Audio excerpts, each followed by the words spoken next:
Queridos, Jesus é conhecido nas Escrituras como o Filho de Deus e o Filho do homem. O que isso significa? Quando a Bíblia diz que Ele é Filho de Deus, a Bíblia está dizendo que Ele é a exata expressão de quem Deus é, de acordo com Hebreus 1:3. Ele é o resplendor da glória de Deus. Ele é a exata imagem do seu ser. Então, Ele é aquilo que Deus é. Quando Ele fala com Filipe, em João 14, Filipe pergunta, olha a frase de Filipe, nunca tinha me apercebido disso até um tempinho atrás. Filipe diz assim, Senhor, mostra-nos o Pai, e isto nos basta.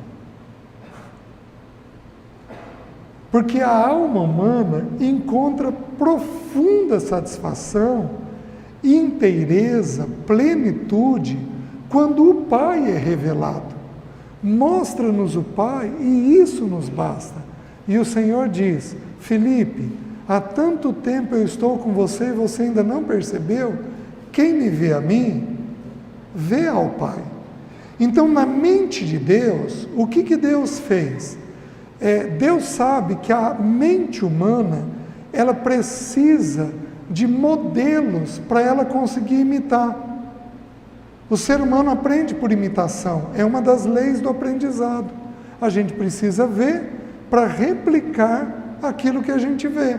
Então, todos nós, quando você vai iniciar um trabalho, uma pessoa mais experiente vai te ensinar a lidar com aquele trabalho, com aquela ferramenta, e através da observação a gente pode imitar aquilo. Deus, sabendo como nós somos, até porque foi Ele quem nos criou, o que Ele fez? Ele estabeleceu alguém que nós pudéssemos olhar e imitar. Quem é essa pessoa?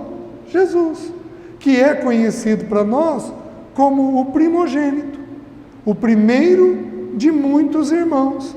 Então, eu e você precisamos olhar para Cristo para a gente poder chegar ao Pai. Não tem jeito de chegar ao Pai sem passar pelo Filho. A gente precisa olhar o Filho para chegar ao Pai. Por quê? Porque a Bíblia ensina que ninguém jamais viu a Deus. Moisés foi um homem único, com uma capacidade extraordinária de discernir a voz de Deus. Ele viu o tabernáculo lá no monte e ele descreveu para os artífices lá, para Olibabel, ele descreveu para os dois e os dois começaram então a fazer os objetos. Moisés tinha uma capacidade de ouvir a voz de Deus extraordinária, só que ainda assim ele pede para ver a Deus e Deus disse o quê? Você não vai me ver face a face, porque homem nenhum jamais me viu e deu conta de ver essa visão. Você vai ver a minha glória pela fenda de uma rocha e pelas minhas costas. A minha face você não vai ver. Nenhum de nós dá conta de ver. O nosso corpo mortal não permite. O que Deus fez? Trouxe o seu Filho, o Filho de Deus. Então, tudo aquilo que a gente vê no Filho de Deus reflete quem Deus é. Mas Ele não é apenas o Filho de Deus, Ele é também o Filho do homem. Se você observar, homem lá está em H maiúsculo. O que isso significa? Significa que Jesus é a excelência da criação. Jesus é tudo aquilo que Adão devia ser. Vocês estão me entendendo? Tudo aquilo que Adão precisava ser, Jesus se tornou. Vou dar uma prova disso do que eu estou falando. Jesus inicia o ministério dele. Qual a primeira coisa que ele tem que fazer? Ir para o deserto, para enfrentar o diabo, que é o que Adão e Eva tiveram e sucumbiram, não deram conta. Então Jesus cumpre tudo aquilo que Adão e Eva não cumpriram. Então, como Filho do homem, Ele é tudo aquilo que Deus espera de nós. Então, por exemplo, Jesus não é casado, mas ele é um noivo, se preparando para um casamento. Então, um homem não vai amar bem sua mulher se ele não olhar Cristo. Ele precisa olhar Cristo. E quando ele olhar Cristo, ele vai descobrir que Cristo serviu a mulher, a noiva. Quem que ama primeiro? A noiva amou o noivo ou o noivo amou a noiva? O noivo amou a noiva. Homem. Está dando para entender? Amanhã de manhã, quem que leva o cafezinho na cama? O homem. Quem que põe o chinelinho no pé da mulher? O homem. Quem vai lavar a louça do almoço?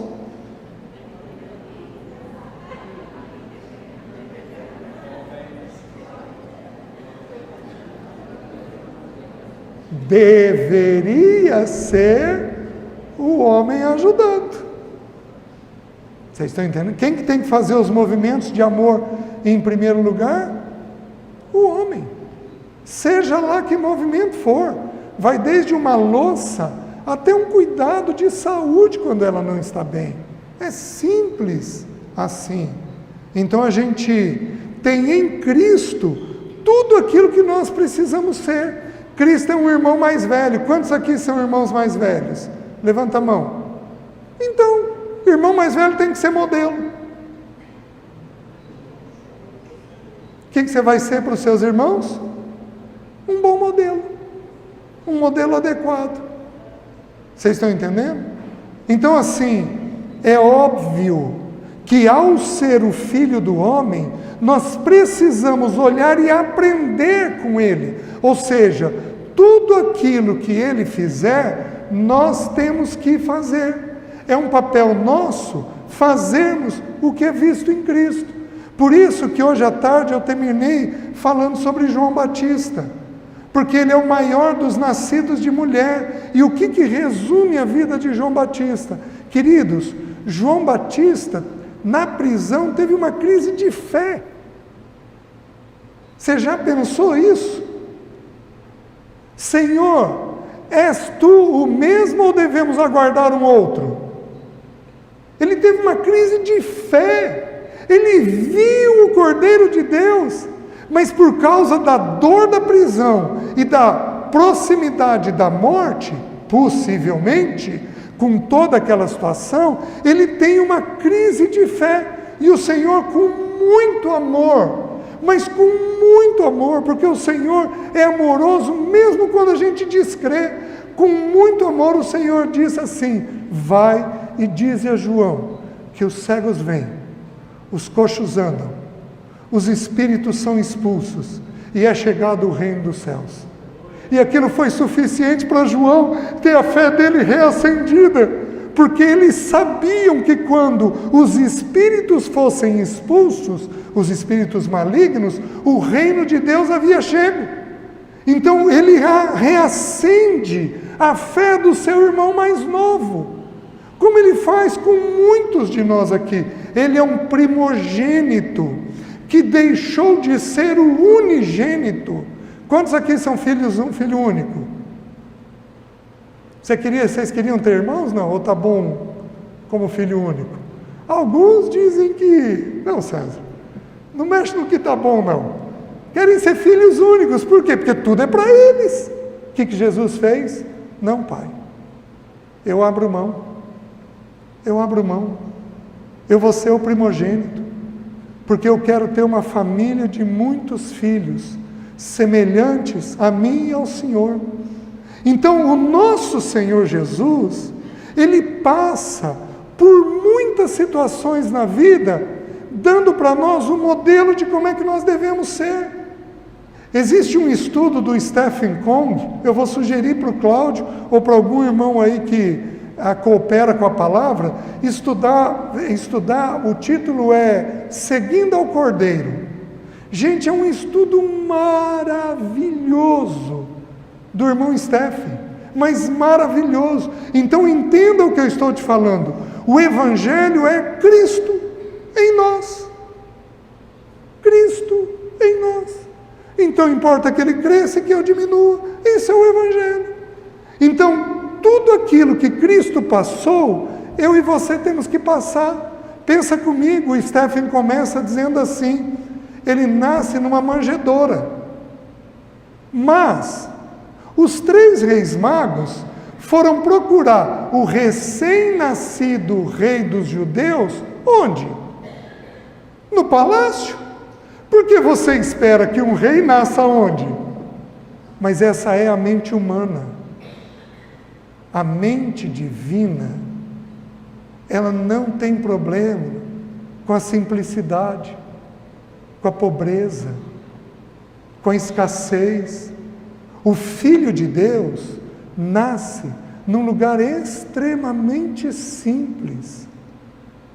Extremamente simples. E a gente buscando isso ou aquilo. A gente buscando essa casa ou aquela. Eu quero ter isso, eu quero ter aquilo, eu quero ter aquilo outro. Meus queridos, se Deus nos conceder, amém. Se Ele não nos conceder, amém. Não faz diferença nenhuma. O nosso amado irmão mais velho não tinha um travesseiro. E nada lhe faltava. Então, ele vai morar depois, quando ele volta do Egito, ele começa, quando criança, fugitivo. Porque o anjo vira e diz, foge. Quantas vezes a gente, por defender o Evangelho, nos tornamos fugitivos. Não podemos, de alguma forma, estar em público falando determinadas coisas. Isso é a natureza do nosso Senhor. Ele foi um fugitivo de criança. Ele foi morar, meus queridos, na periferia. Porque em Salomão o reino foi dividido. O reino de Judá e o reino do norte. Israel e Judá. Ficou dividido 10 tribos acima e 2 abaixo. Eu estive em Israel uma vez com o irmão Jairo.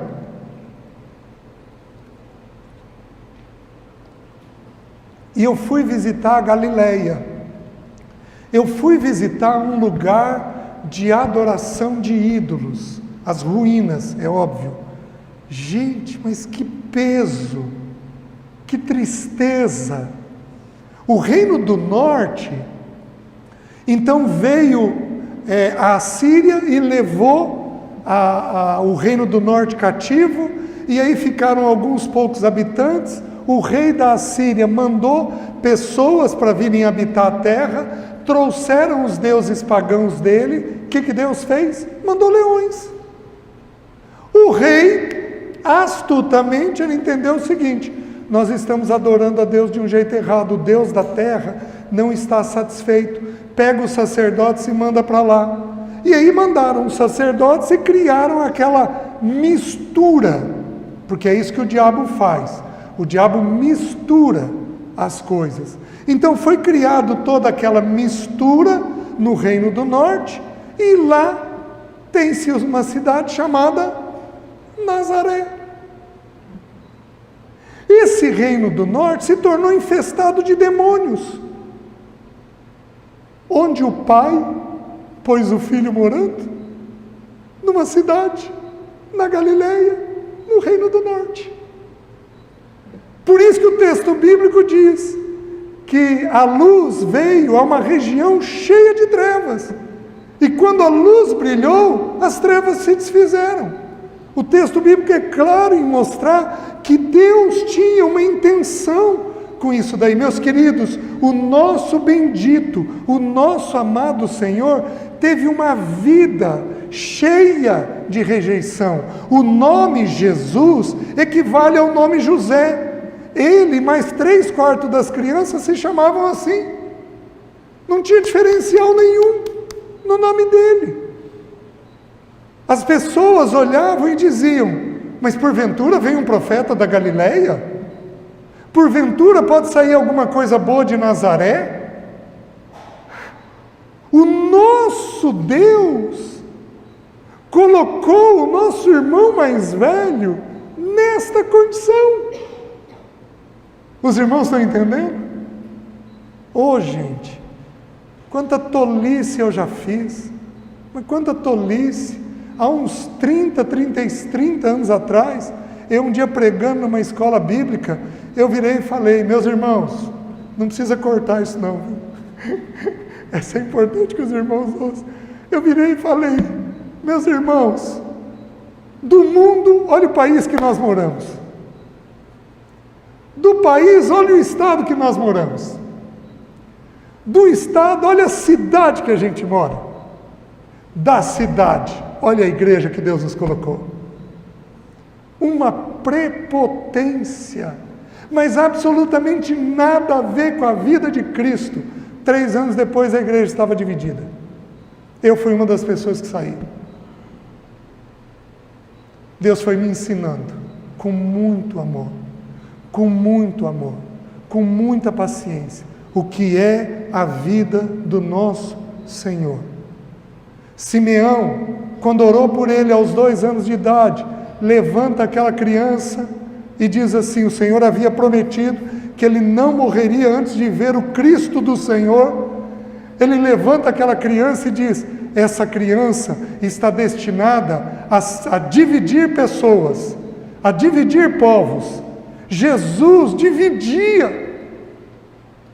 Meus queridos, como foi a vida do nosso Senhor? Por que eu estou dizendo tudo isso? Porque eu quero mostrar para você o seguinte: se o Evangelho é Cristo e este crucificado, tudo aquilo que ele passou, eu e você temos que passar. Você não vai conhecer a vida de Cristo se você não passar pelas dores de Cristo. Como eu falei a última vez que eu estive, eu perdi uma sobrinha, filha, uma esposa, a sogra e a mãe. Perdi 4 mulheres que me eram extremamente importantes. Eu estou abatido um pouquinho hoje por causa da minha secretária, porque eu estou com ela há 20 anos. É uma vida com ela. E óbvio que eu sinto por ela e pela família. E aí o Senhor falou comigo: você não quer gozar da vida de Cristo? Você não quer experimentar a vida de Cristo? É isso que você quer? Então é isso que você vai experimentar. E aí ele me falou: você está esquecido que Jesus perdeu o pai? José some. E é um consenso entre os irmãos que José possivelmente faleceu. Você está esquecido que ele perdeu João Batista, um primo próximo, que era o precursor dele? Você está esquecido que ele perdeu Lázaro e ele chorou? Você está esquecido disso? Você quer gozar da vida do Senhor? Você então está experimentando como é que se lida com a morte. Meus queridos, tudo nós encontramos na pessoa de Cristo. Tudo nós encontramos. Jesus começa o ministério dele com um batismo de arrependimento. Como eu falei ontem, do que Jesus tinha para se arrepender? A palavra arrependimento, metanoia, significa mudança de mente. Quando você fraciona a palavra e estuda um pouquinho mais profundamente, o dicionário Vini sugere o seguinte, que significa perceber depois. Faz sentido, porque a gente se arrepende quando a gente percebe depois que fez. Qual é o batismo que Jesus se sujeita? Um batismo onde ele se arrepende antes. Por que ele precisava passar por um batismo de arrependimento? Do que ele tinha para se arrepender? Ele tinha que dar um modelo para mim e para você. Ele tinha que mostrar para mim e para você como é que a gente lida com o pecado. Ele lidou tanto com o pecado que ele não apenas assumiu o nosso pecado, mas ele se fez pecado. Então entenda o que eu vou falar para você. Deus não apenas colocou no ombro do nosso Senhor a responsabilidade e a culpa do pecado.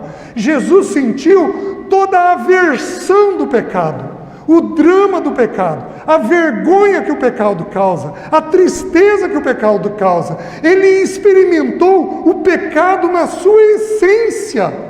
Quando a palavra de Deus diz que ele viveu o pecado, que ele se tornou pecado por nós, ele experimenta o que nós experimentamos: a tristeza, a vergonha, o abatimento, o desejo de morrer, a vontade de sumir, a vontade de acabar com tudo, de sair por aí, andando mundo afora, esquecido da família. São desejos que passam dentro do ser humano quando a gente peca. Jesus experimentou isso, mas ele experimentou e mostrou para nós como é que se lida com o pecado. Eu me arrependo antes. Tudo aquilo que ele viveu, ele passou por um batismo de arrependimento. Eu e você vamos passar. Ele passou por um deserto, e nesse deserto ele foi tentado em 3 coisas. Ele foi tentado em transformar pedras em pães, em prover o básico. Quantos de nós aqui às vezes não fazemos coisa errada para ter a garantia do provimento básico?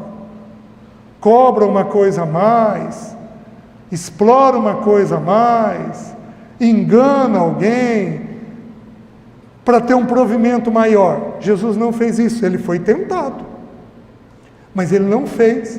Ele foi tentado em pular do alto do pináculo e chegar embaixo vivo.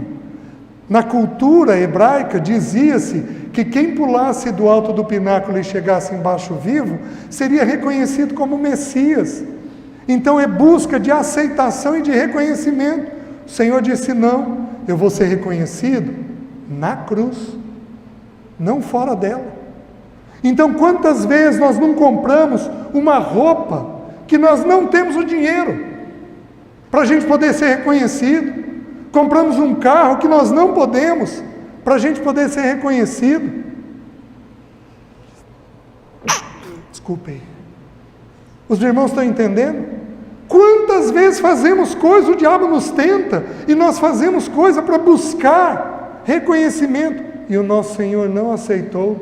Eu vou ser reconhecido numa vida de cruz.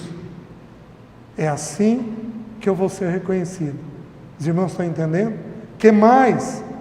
O diabo busca ele, leva ele ao alto de um monte e mostra todos os reinos do mundo e diz: toda esta glória eu te darei se você prostrado me adorar. A gente buscando fama, buscando glória. Algumas pessoas precisam ser chamadas disso, daquilo outro. Oh, meus queridos, não é assim que o nosso Senhor faz. Não é assim.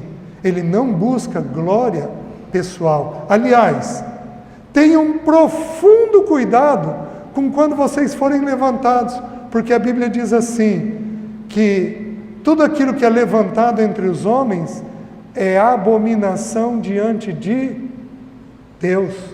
Tomem muito cuidado ao elogiar os outros, os irmãos. Sabe por quê? Porque o homem é provado nos louvores que recebe. Então nós precisamos olhar a pessoa do nosso Senhor. E aí eu quero mostrar o quê? Que Jesus passa por 3 dores bem específicas, que a Bíblia deixa claro que são dores.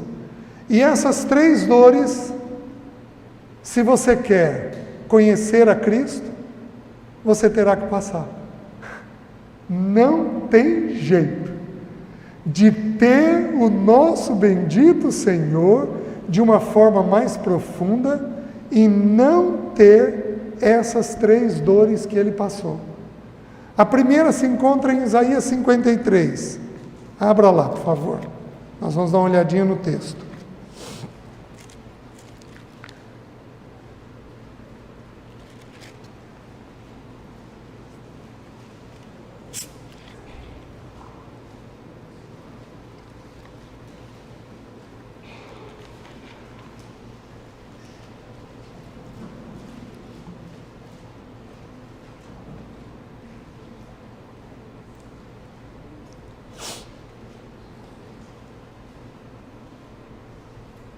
O texto bíblico diz assim, vamos começar com o 52:13. Eis que o meu servo procederá com prudência, será exaltado e elevado, e será muito sublime. Como pasmaram muitos à vista dele, pois o seu aspecto estava muito desfigurado, mais do que o de outro qualquer, e a sua aparência mais do que a de outros filhos dos homens, se referindo agora à cruz. Assim causará admiração às nações, e os reis fecharão a sua boca por causa dele, porque aquilo que não lhes foi anunciado, verão, e aquilo que ouviram, que não ouviram, entenderão. E aí começa. 52, capítulo 52, versículo 13. Todo mundo achou? Tá. Agora 53:1. Quem creu em nossa pregação e a quem foi revelado o braço do Senhor, porque foi subindo como renovo perante ele e como raiz de uma terra seca. Não tinha aparência nem formosura. Olhámo-lo, mas nenhuma beleza havia que nos agradasse. Era desprezado e o mais rejeitado entre os homens, homem de dores, e que sabe o que é padecer. E como um de quem os homens escondem o rosto, era desprezado, e dele não fizemos caso. Certamente ele tomou sobre si as nossas enfermidades, e as nossas dores levou sobre si, e nós o reputávamos por aflito, ferido de Deus e oprimido. Mas ele foi traspassado pelas nossas transgressões e moído pelas nossas iniquidades. O castigo que nos traz a paz estava sobre ele, e pelas suas pisaduras fomos sarados. Era desprezado e o mais rejeitado, homem de dores. Jesus foi desprezado, Jesus foi rejeitado. Quem aqui este ano, janeiro e fevereiro, viveu desprezo e rejeição? Levanta a mão.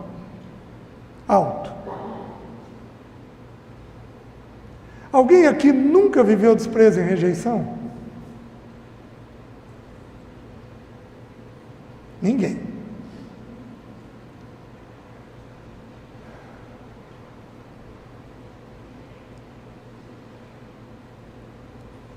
Veio para o que era seus, e os seus não o receberam.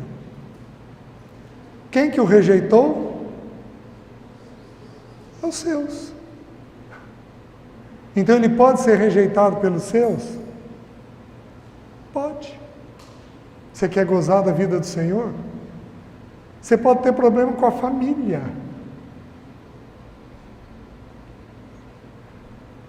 Com a família. Essa disputa meio abestalhada que a gente viveu na política, quantas famílias divididas, pais e filhos, quantas? Por causa de direita e de esquerda. Oh, meus queridos, ele reina absoluto, nenhuma autoridade é colocada fora dele, seja ela boa, seja ela má. Nenhuma autoridade é colocada sem o consentimento dele. E mais, é para nós respeitarmos as autoridades e orarmos por elas. Simples. Desprezo e rejeição nos torna pessoas de dores. E como o texto relata formas pela qual Jesus foi rejeitado, ele começa dizendo assim: quem creu em nossa pregação? Meus queridos, pensa comigo. Se nós tivéssemos hoje uma igreja que fizesse os sinais que Jesus fazia, quantos membros essa igreja teria? Muitos. A gente viajaria de um canto para o outro para levar um enfermo. Estou certo? Eu vejo isso acontecer. Jesus inicia o ministério dele e termina sendo visto por cerca de 500 irmãos. Aparentemente, um ministério infrutífero. Aparentemente. Por quê? Quem creu em nossa pregação? Então eu vou aplicar isso aqui. A mulher nos foi colocada como auxiliadora. Quando ela fala para o marido, 1, 2, 3, 5, 10, e o marido não ouve, como é que ela se sente? Desconsiderada.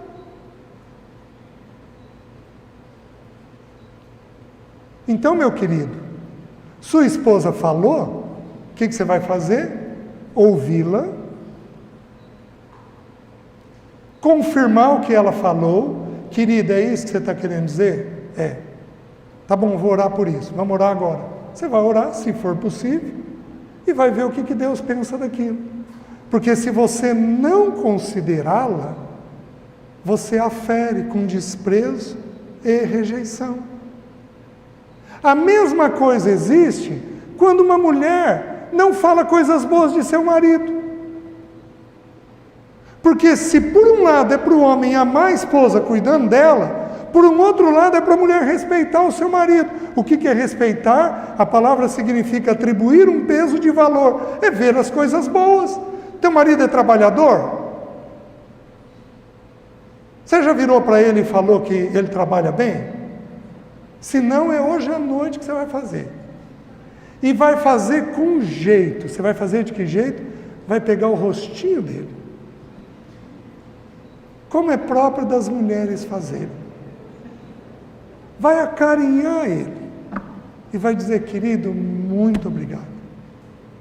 Porque você faz isso, isso e isso. Porque senão, qual é a sensação que ele tem? Desprezo. Os irmãos estão entendendo? Quantos de nós não desprezamos? Quantos de nós? Meus queridos, eu pus uma coisa na minha cabeça. Eu pus na minha cabeça, eu não sou evangelista.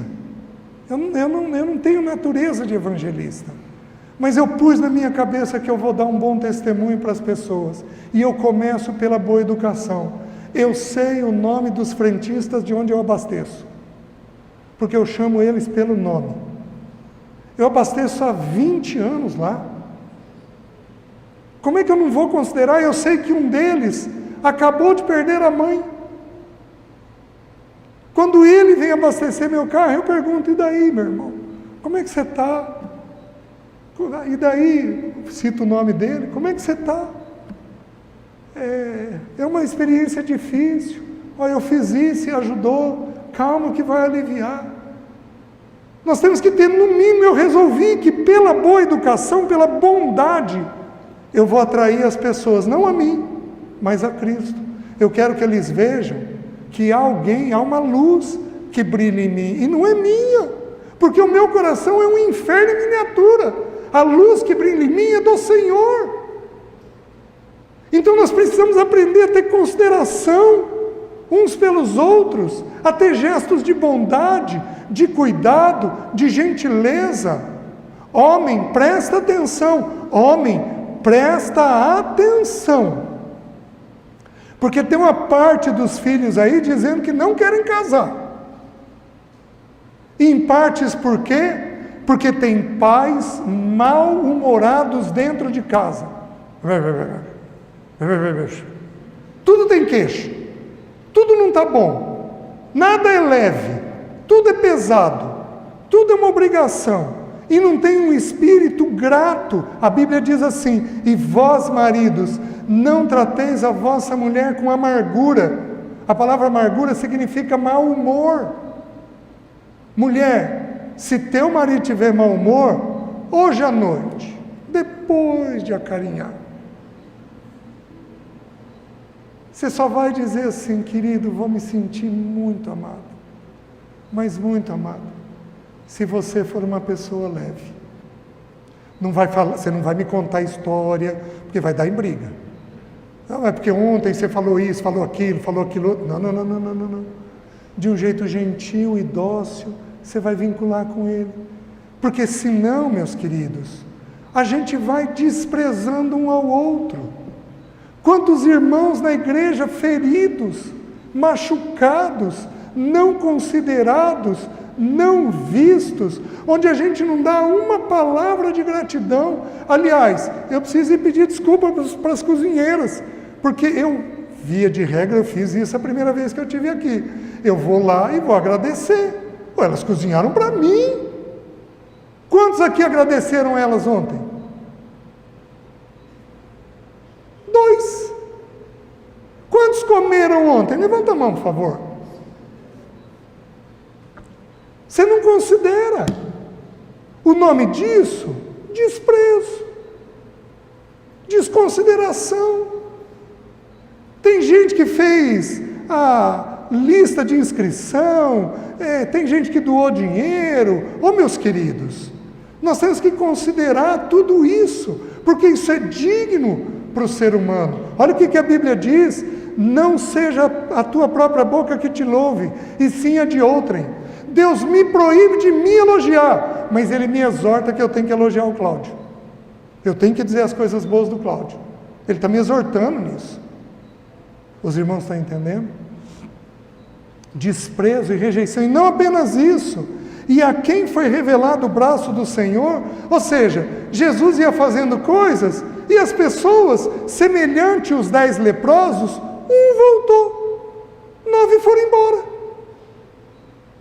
Então esse texto aqui mostra com muita clareza os leprosos, aqueles 9 leprosos, que não consideraram de voltar para agradecer aquele que tamanho bem fez por eles.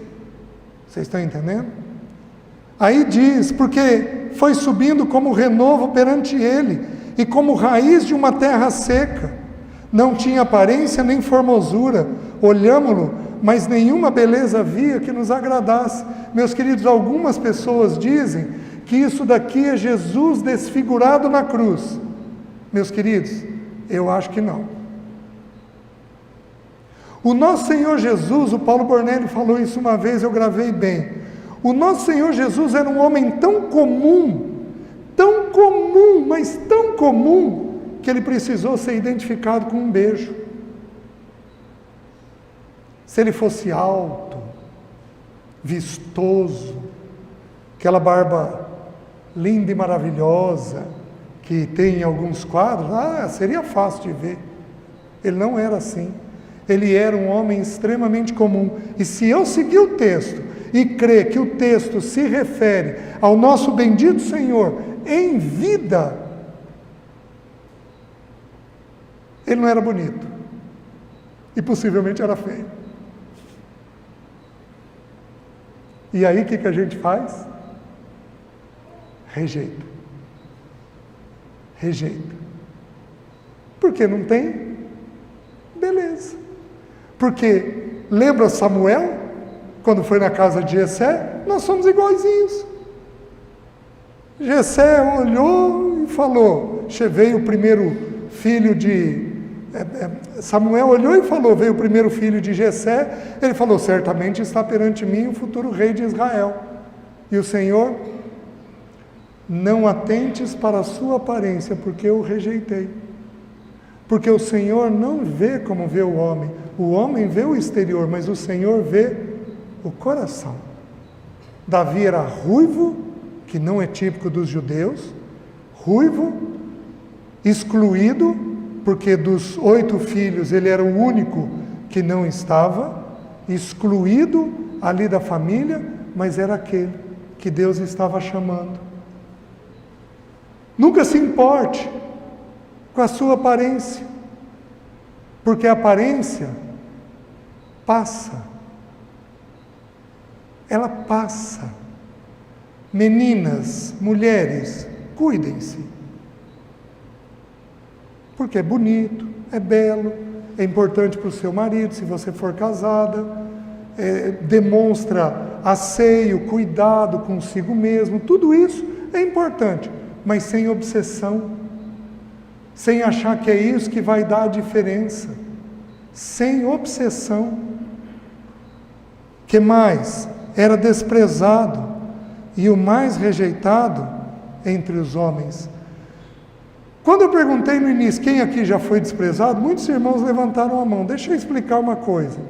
Você pode se sentir desprezado sem ser. Digamos que eu cruze com o Emerson no shopping lá de Londrina e eu não vi o Emerson e eu estou de carona com ele. Ele me pega, me leva, eu estou cuidado por ele, né? O tempo todinho. Não, eu te levo, eu te trago. Hoje eu quis ir mais cedo para o hotel. Não, estou te levando. Ele está fazendo tudo, mas assim de forma exemplar. Aliás, você vai ter um galardão grande, porque num copo de água já tem galardão, imagina numa carona, né?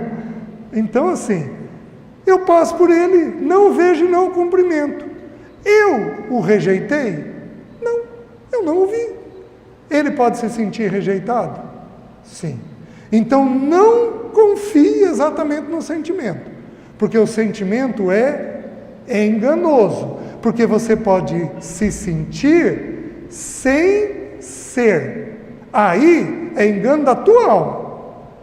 Aí a tua alma que tem que ser tratada. Mas todos nós desprezamos e somos desprezados. Qual é a beleza do texto? Era desprezado, o mais rejeitado, homem de dores. Só que aí diz assim, experimentado no sofrimento. Porque à medida que nós somos rejeitados, a vida do Senhor vai sendo formada em nós. O Senhor vai formando em nós quem Ele é, porque Ele tem sido desprezado até hoje.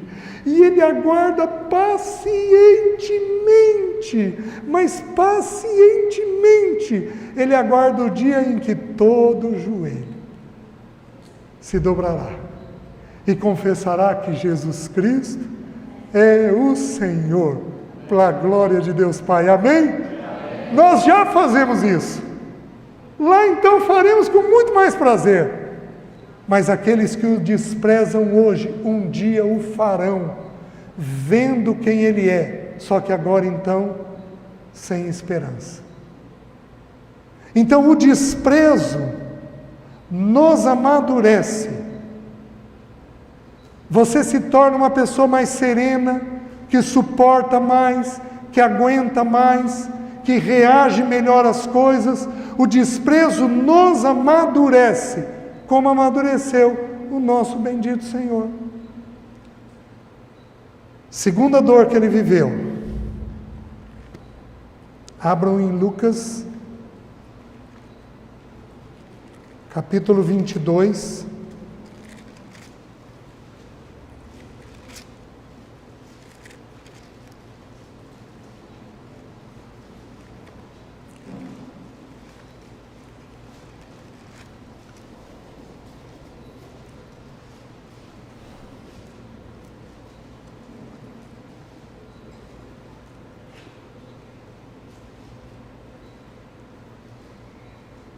Quem aqui já teve angústia?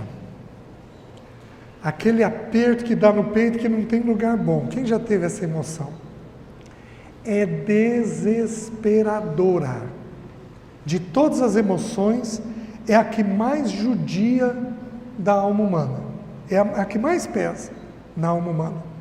Jesus teve uma vez, no Getsemane. A angústia, por que Jesus ficou angustiado? Toda emoção, nós vamos estudar isso amanhã de manhã, toda emoção deriva de um pensamento. Então, por exemplo, uma criança quando tem a emoção do medo, ela corre para a cama, deita no meio dos pais, dorme feito um bebê recém-nascido. Porque qual foi o pensamento? Estou sozinho. Ele corrigiu o pensamento indo para perto dos pais. O pensamento gera a emoção. O que gera a emoção da angústia? A tragédia iminente. Você vai viver uma tragédia. Está para acontecer. Jesus, ele está aqui à noite, e ele vai ser levado pelos soldados, e ele vai passar por 6 julgamentos. Ele está ali, naquela angústia, naquele sofrimento. O que o Senhor estava vendo? Ele tinha problema com os açoites? Não. Isaías 52 diz assim: eu dei a face aos que me feriam, dei a cabeça aos que me batiam e cuspiam em mim. Então, já estava determinado que ele ia, se um guarda for te bater, o que você faz? Jesus fazia o quê? Porque a hora dele era chegada. Então não era o problema dos açoites. Qual que era o problema? A morte. João 10 ele falou assim: porque eu recebi do meu Pai o direito de entregar a minha vida e também de reavê-la. Então o problema dele era a morte? Não, porque ele ia reaver a vida dele. Qual era o problema dele? Ao meio-dia, o meu e o seu pecado seriam colocados sobre ele. E ele começou às 9 da manhã dizendo assim: Pai. Ele terminou às 3 da tarde dizendo assim: Pai. Mas ele, a hora que chega ao meio-dia, ele diz: Deus meu, por que me desamparaste? Ao meio-dia, o Senhor ia experimentar a solidão. Ele nunca havia se afastado do Pai. Nunca. Por toda a eternidade. Eles gozaram de uma íntima comunhão, de um íntimo prazer um com o outro. Eles nunca haviam se afastado. Ali, ao meio-dia, o Senhor iria experimentar a solidão. Segunda dor que o Senhor viveu, a dor da solidão.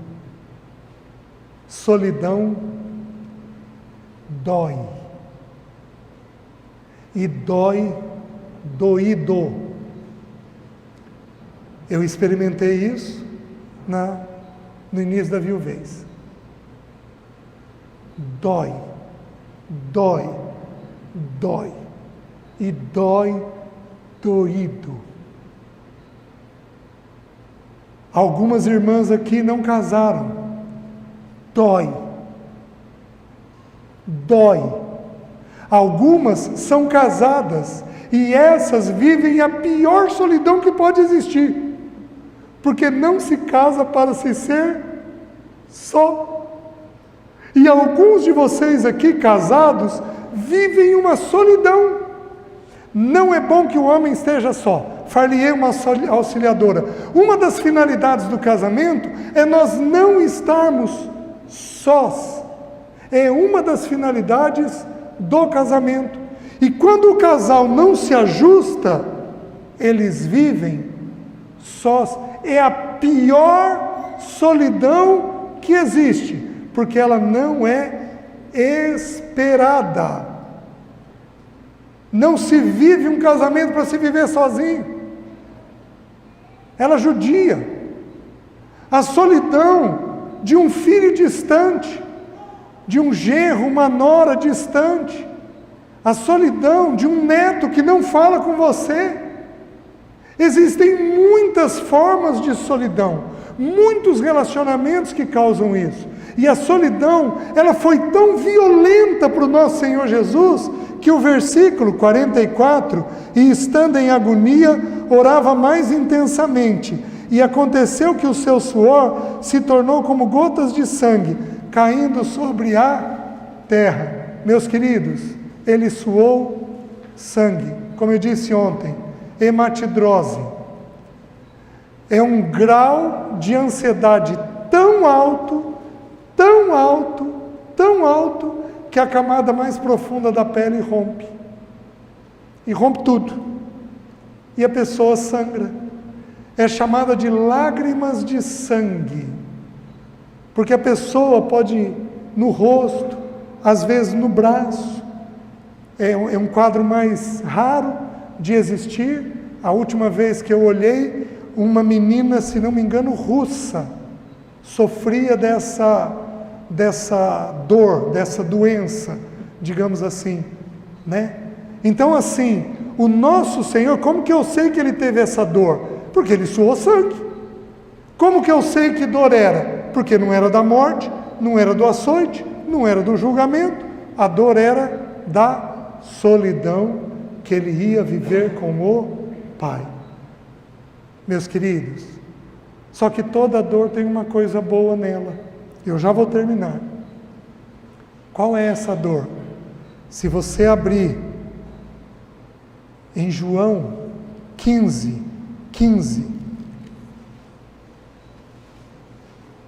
não, 16:32.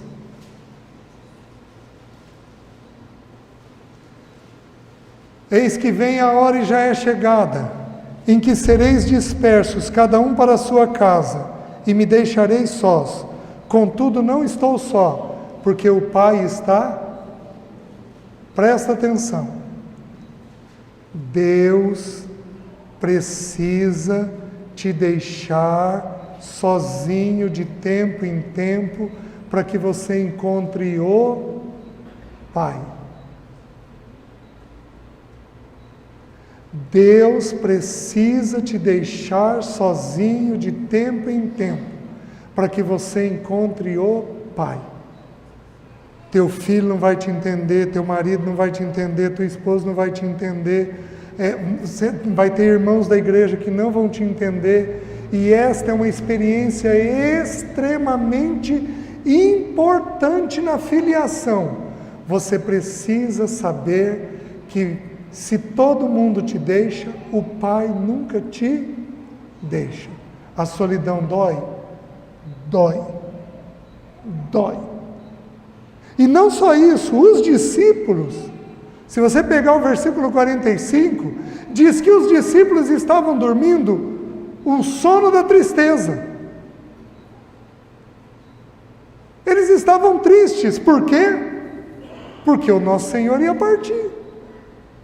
E eles iam ficar sós, sem o Senhor. O que eles fizeram?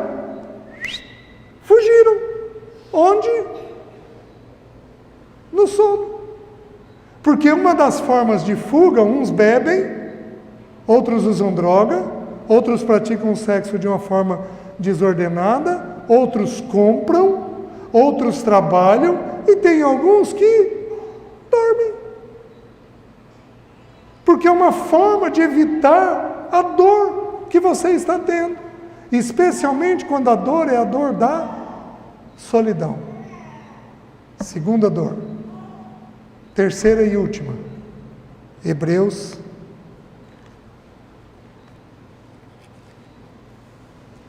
capítulo 2, versículo 9.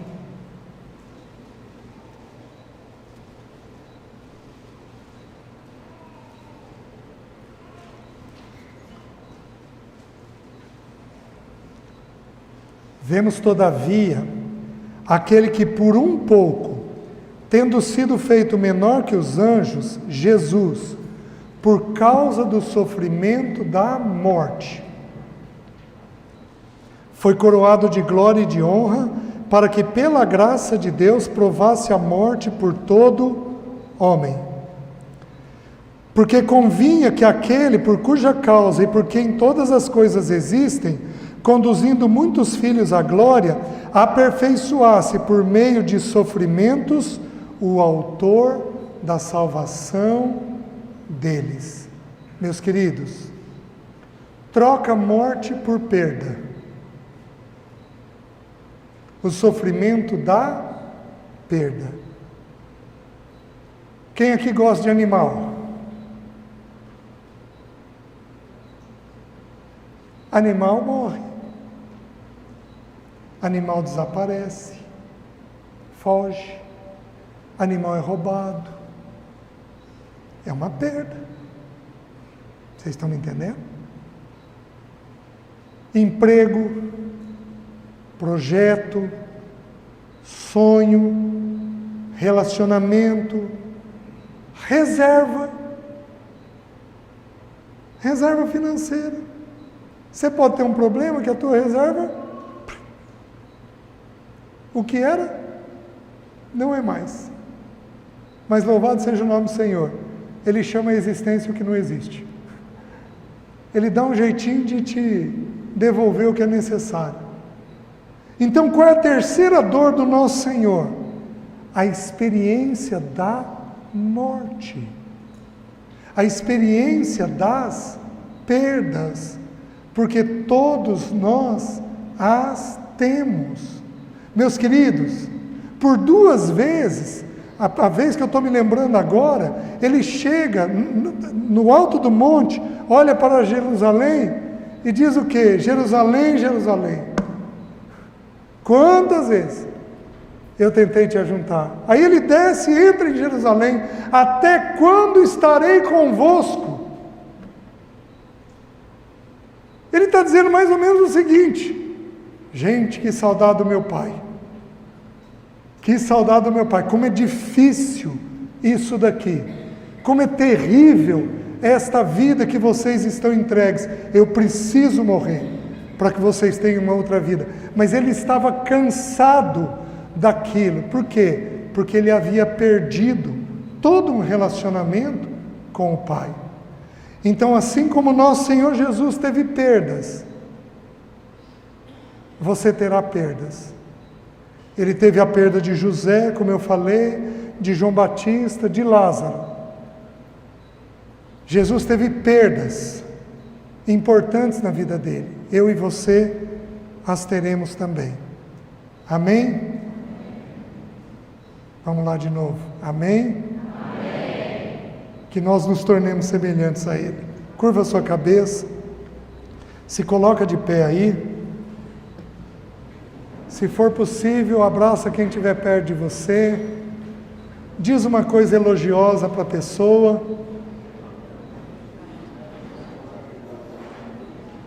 Um ato de bondade, de carinho. Diz uma coisa boa. Vamos orar, meus irmãos? Espírito Santo de Deus, perdoa-nos, porque nós temos crescido, e não o nosso Senhor. Perdoa-nos. Perdoa-nos. Obrigado pelas dores que temos passado. Pedimos que o Senhor nos ajude para encontrarmos o Senhor. Pedimos que o Senhor tranquilize o nosso coração, porque o Senhor é um sacerdote fiel. E tudo aquilo que o Senhor passou, nós também vamos passar. Ajuda-nos, Senhor. Ajuda-nos a sermos vasos moldados na mão desse divino oleiro. Ajuda-nos a aceitar o quebrantamento, a humilhação. Ajuda-nos para que o Teu nome seja glorificado. Eu oro em nome de Jesus. Amém.